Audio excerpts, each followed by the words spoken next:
हेर्नु हामीले पहिला फेस बन्नु आधी काम बन्यो त्यसपछि पुसपुल गरेर लाइन डिलिट गर्दाखेरि आधी काम बन्छ हजुर हैन कसैले पठाएको ड्रइङ छ अब हामीलाई बाहिरको मात्र 3D गर्नु छ हैन के त्यो ड्रइङमा चलिराख्नु जस्तो लाग्छ भने पनि यति मैले गरे जति गरेर ल्याउने होइन भने उनीहरुकै ड्रइङ आफैले ल्याउन खोज्दाखेरि स्केच अपमा महाभारत हुन्छ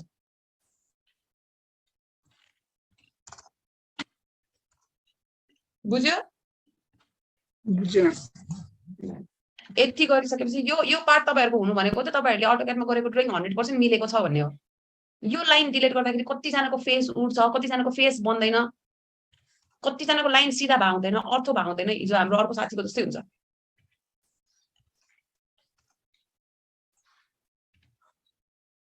यसमा के क्वेशन छ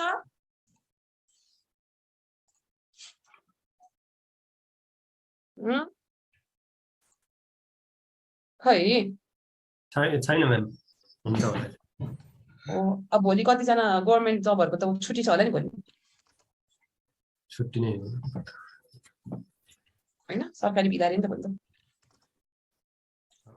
सुनेको मैले सरकारी छुट्टी भनेर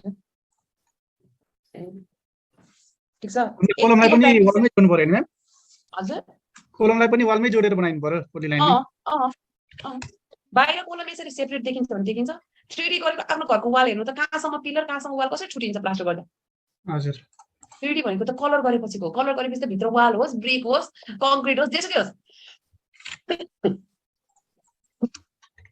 त्यो मतलबै भएन नि 3D भनेको चाहिँ घरलाई बाहिरबाट चाहिँ ठिक्क देखाउने हो घरको मटेरियल बाहिरको फिनिशिङ मटेरियल मतलब हुन्छ बाहिरको मतलब हुँदैन मैम बाहिरको पिलरहरु त डिजाइनहरुमा देखिएर हुन्छ कसैको अगाडि देखिन्छ नि यही अनि त्यो त डिजाइन राख्ने पार्ट त हामी डिजाइनमा गरिहाल्छौं नि त्यो पछिको कुरा भयो त्यो पछिको कुरा भयो कुनै पिलरलाई बाहिरबाट यस्तो सर्कुलर गरेर डिजाइन राखिरहेछ भने त्यो सेकेन्डरी पार्ट हो हेलो हजुर यो जुन छ नि हामीले यहाँ ग्राउन्ड फ्लोरमा यो पिलरहरु सबै देखाउँथ्यो हामीले प्लेन्स लेभलको कुराहरु चाहिँ आउँदैन त्यसमा जस्तै डाइरेक्ट पिलरहरु हैन आउँछ जस्तै यो कारपोर्ट छ हो यहाँ पनि त डाउन जानु पर्यो नि त कारपोर्ट हैन त्यो त नि जस्तै अब हामीले र्याम्प बनाउनु पर्यो के गरी त्यो र्याम्प राख्नु पर्यो भने स्लोपलाई कसरी राख्छौं त हामी स्लोपमा त्यो म र्याम्पको एक दिन छुट्टै नै क्लास लिन्छु र्याम्प एकदम इम्पोर्टेन्ट ए हजुर र्याम्पको स्लोप राख्दाखेरि जस्तै माथि र्याम्प दिन त मतलब भएन मैले तपाईलाई एउटा विजय दाइ भन्ने ड्रइङ पठाएको छु हो मैले त्यो ड्रइङ चाहिँ अहिले नखोल्नु भनेको थिएँ तपाईहरुलाई हिजो नि भनेको थिएँ नि मसँग एउटा देखाएको छ के र्याम्प भएको त्यो कमर्सियल टाइपको हो बेसमेन्ट बनाउँदाखेरि र्याम्प दिँदाखेरि गाडी छिर्ने क्लियरेन्स हाइट पुग्छ कि पुग्दैन भनेर चेक गर्नुपर्छ मेन र्याम्प भनेको र्याम्प बनाउन त के गाह्रो भएर जस्तै है मानौ हामीले स्लोपमा काट्नु पर्ने हुन्छ नि त्यसलाई चाहिँ अलिकति त्यसको चाहिँ केही पनि यो भयो हो हजुर अहिलेलाई मैले यसलाई पुसपुल गर्दै ठीक छ हजुर है अब मलाई मानौं यहाँबाट चाहिँ कति मानौं न 7 फिट डाउन जानु पर्यो ठीक छ मेरो बेसमेन्ट जस्ट मैले तपाईलाई देखाउनु हो पाएँ नि त हैन हजुर अब मेरो यहाँदेखि यहाँसम्म स्लोप जान्छ भन्ने मैले एउटा लाइन बनाएँ हजुर हेर्नु त मेरो यो एउटा फेस बन्यो नि यसलाई पुसपुल गर्दै मेरो र्याम्प हेर्दै नि ए हजुर हजुर र्याम्प बनाउन गाह्रो होइन र्याम्प बनाएपछि यहाँ गाडी छिर्ने बेलामा यहाँनिर क्लियरेन्स हाइट भन्छ त्यो क्लियरेन्स हाइट पुग्नु पर्यो त्यो चेक गर्ने हो नत्र त र्याम्प बनाउन त के भयो एउटा फेस ट्रायंगल एउटा फेस बनेपछि त जस्तै मलाई यहाँबाट 7 फिट डाउन जानुपर्छ यहाँबाट 30 फिट भन्ने यसरी थाहा भयो भने त एउटा फेस बन्यो नि हैन फेस बनेपछि त पुसपुल गर्दै त सकियो नि हेर्नु त हो हजुर तर यो गरिसकेपछि म तपाईलाई एउटा ड्रइङ देखाउँछु ल त्यो गर्नु त मैले त्यही भएर त्यो ड्रइङ अहिले नखोल्नु त्यो ड्रइङको म एउटा छुट्टै नै क्लास लिन्छु भनेर भनेको त्यसकै लागि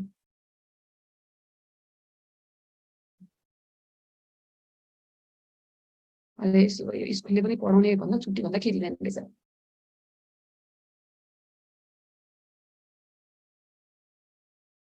भोलि पनि स्कुल छुट्टी छ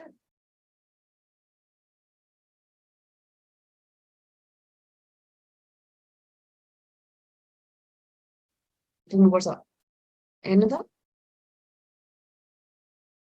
यो हो नि त मिनिमम क्लियरेन्स हाइट भनेर तपाईहरु सोरुममा के ठुल्ठुलो कमर्सियल कम्प्लेक्सतिर जानु या मलतिर जानु त्यहाँ गाडी छिर्ने ठाउँमा के लेखा हुन्छ क्लियरेन्स हाइट भनेर लेखा हुन्छ हो त्यो भनेको मिनिमम हाइट, यो हाइट पुगेन भने गाडी छिर्दैन।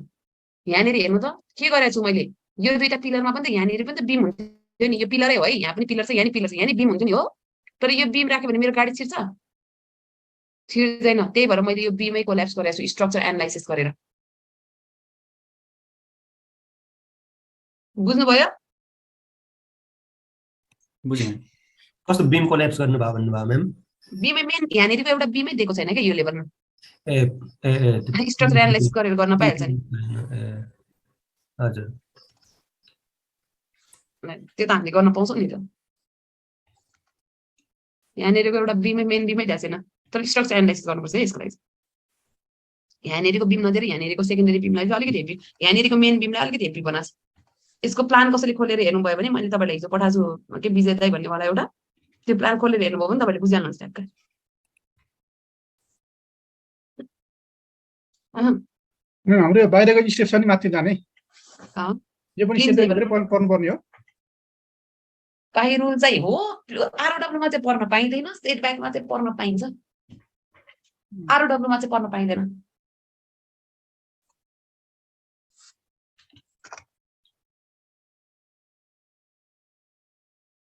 है के उसमा चाहिँ पर्न पाइँदैन, आरओडब्ल्यूमा चाहिँ स्ट्रिक्टली।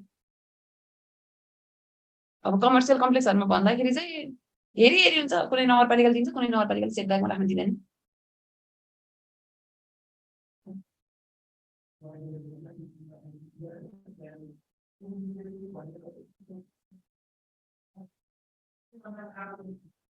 बुझ्नुभयो?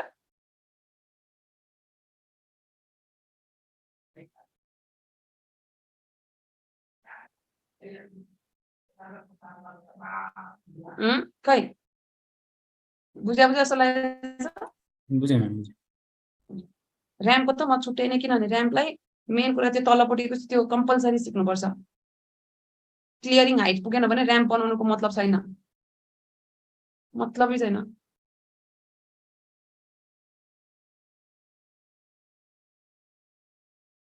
के क्वेसन छ?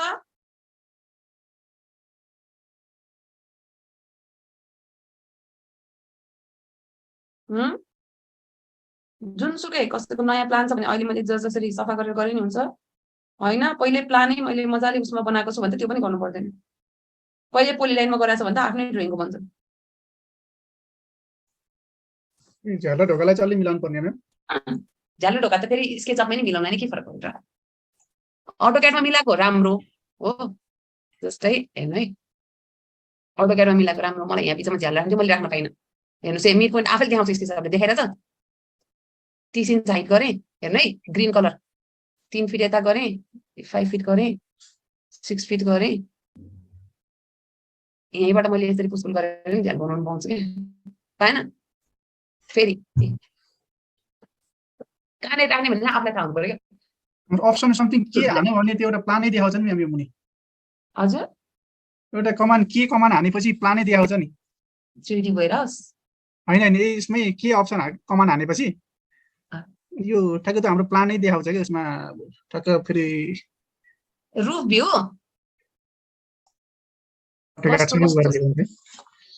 टप भ्यू भन्नुभएको होइन, अर्कै हो मैले प्लानै सबै आयो भने चाहिँ प्लानै देखाउँछ। हामीले सबै क्लियर गरेर लिएको हुन्छ, जति गरेर त्यो चाहिँ भएन, फेरि त्यसले काम गरेन। त्यो त जति इम्पोर्ट गरेर त्यति देखाउँछ नि। स्केचअपले इम्पोर्ट नगरे फाइल चाहिँ देखाउँदैन है, अहिलेसम्म चाहिँ मलाई थाहा छैन है देखाएको त। नथाहा भएको चिज है त्यो चाहिँ। यसै मलाई यसै चाहियो भने पनि मैले यसै पनि यहाँनिर राख्छ भन्ने थाहा छ भने यहीँनिर पनि त बनाउन पाइयो नि, लाइनले पाइएन। मलाई यो स्केचबाट यसरी ल्याएँ मतलब मलाई यसरी नै झ्याल राख्नुपर्छ भन्ने थाहा छ र म 12 गर्छु अनि 3 फिट गर्छु हेर्नु है। ए तपाईँले 3D गरिरहनु भएको छ त तपाईँ डिजाइन दिनु न। 3 फिट गर्छु है। 5 fit 9 inch, 10 fit 10 fit 1 fit 4 inch होइन, 1 फिट 4 इन्च, फेरि 3 फिट गरेँ है। हेर्नु है मैले के गर्न खोजेँ, मैले त्यहाँबाट त्यस्तो बनाएर ल्याएँ भन्दैमा त्यही बनाउनुपर्छ भन्ने काहीँ जरुरी छ र छैन नि होइन। मलाई यसरी 3टा चाहिँ सानो सानो झ्याल बनाउनु मन लाग्यो, पाएन? ए मलाई ल अब यस्तो चाहिँ झ्याल बनाउनु मन लाग्यो मलाई। किन मैले अटोक्याडबाट एउटा सिंगल झ्याल बनाएर लिएर छु भनेर यहाँ त्यही बनाउने भए त किन 3D बनाउनु पर्थ्यो पाउँदैन हेर्नु त यो नगरेर मलाई यहाँबाट यस्तो गरेर यो त किचन हो नि त हैन मेरो मलाई यसरी चाहिँ झ्याल राख्न मन लागेर ल पाउँदिनँ मैले ल जस्तो पनि झ्याल दिन पाउँछु नि यहाँ मेरो कुकिङ हुन्छ त्यही भएर मलाई यहाँ चाहिँ झ्याल चाहिँ राख्न मन लाग्यो तर सानो खालको राख्न मन लागेर ल पाउँदिनँ मैले यतापट्टि उताबाट झ्याल दिएर ल्याउन बिर्सेँ मलाई यहाँ ढोका पनि चाहियो एउटा यसरी 30 इन्च गरेँ 7 फिट गरेँ ब्लकभित्र चाहिँ जानु पर्यो म ब्लकभित्र नगइकन चाहिँ हुँदैन एक मिनट है ब्लकभित्र जानु चाहिँ पर्यो ब्लकभित्र गर्दा मैले जे पनि कुनै गर्न पाउँछु पाउँदिनँ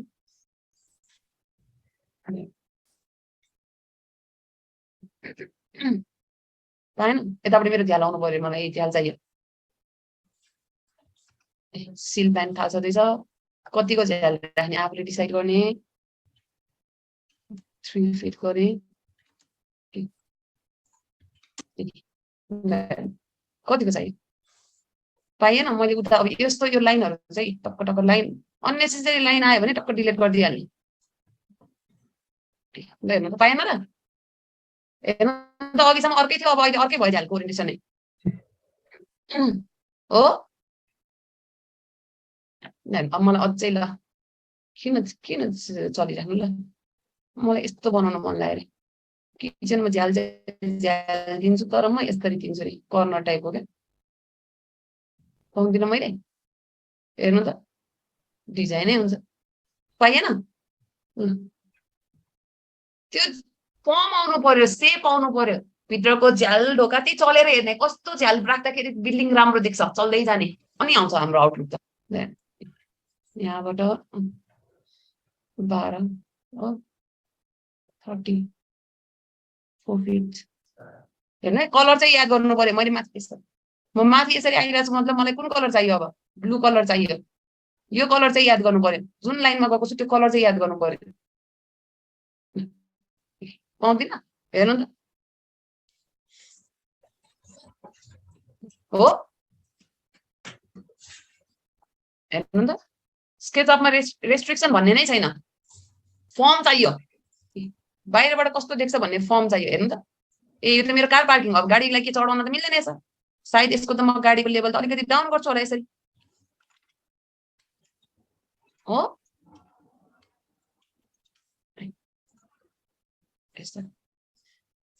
अब मलाई यहाँबाट